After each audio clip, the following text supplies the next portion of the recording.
There are two significant weather events occurring in the United States today. One of them being severe weather and the other being historical extreme flooding in parts of the United States. In today's forecast, we'll be breaking down both of these serious situations from the southeast United States all the way back through the West Coast. Let's first begin with what's happening though across the United States today, beginning with the one trough that has brought us a lot of all types of weather, including flooding along with severe weather, and it has also brought us even a winter storm to the Midwest over the past few days. This is now beginning to weaken out. It's moving off to the north and east. Most of what's left remaining is isolated to widely scattered severe weather on the southeast quadrant of the United States, along with a little bit of some rain back up into New England. But overall, this is a weakening system, and it will be out of the United States over the upcoming days. But one thing I want you to really be keeping a close eye on is back over into the west. We actually have a large area of showers and heavy rain coming to California.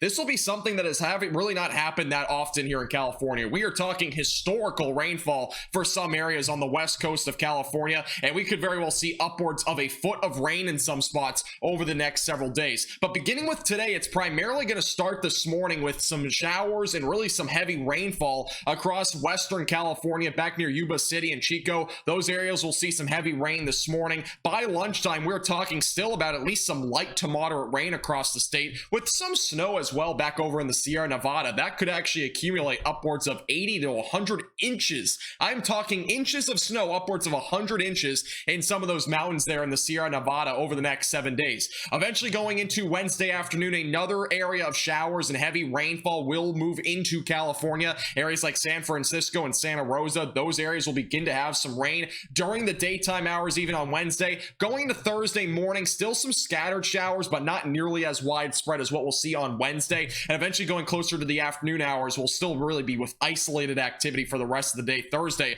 But really over the next 48 hours, it's not the most significant rain you'll ever see. We're talking maybe between 1 to 4 inches of rain. Some areas though will get upwards of 8 to 10 inches of rain in isolated spots just from this event. This is not the end of it, by the way. We're going to still see rain all the way through the weekend and into next week. So going to Friday, there will be another little round of showers and heavy rainfall back in northwest California near Yreka. Eventually going to Saturday, more rain is expected, especially closer to the nighttime hours. Sunday, more rain is expected. Monday, there's another big chance for showers and potentially some very heavy rain. And eventually going to Tuesday and Wednesday of next week, we kind of get far out, but there's definitely a possibility for additional rainfall even beyond that point. Currently, at least over the next several days, going into next Tuesday. Now, things may change a little bit, but it does seem like we'll get a lot of areas across the state of California from about San Jose back through Eureka between somewhere around 5 to 10 inches of rain when this is all said and done. However, we may see additional totals upwards of 15 to maybe even 17 inches of rain in isolated locations over the next 7 days. So this is a very serious event. Landslides are also very likely, and extreme flooding is expected here in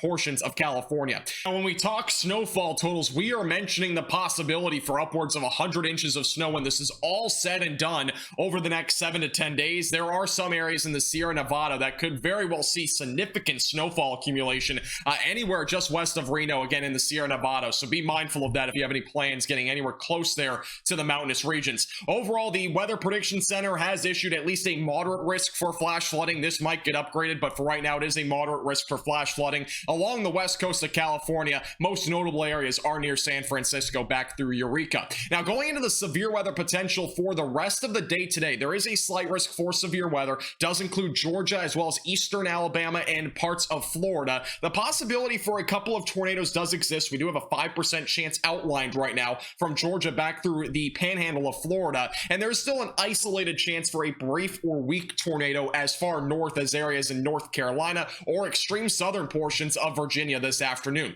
So overall, the timing for this afternoon, we're going to still see some storm activity out there really throughout the rest of this morning and into the afternoon hours for those back over in southern Georgia. Eventually going closer to 2 to 3 o'clock, we'll have these little clusters of storms that are going to be moving out to the east. So areas in between Augusta and Charleston, we'll be seeing some storms around 3 o'clock this afternoon. Rock Hill as well getting involved in one of those clusters. Eventually closer to 4 to 5 o'clock, those storms continue to march to the east. Eventually by about 6 to 7 o'clock, though, most of this storm activity will become much more isolated as most of the storms will be off the coast by then. Only isolated storm activity remaining near Myrtle Beach, Charleston, and Savannah, Georgia.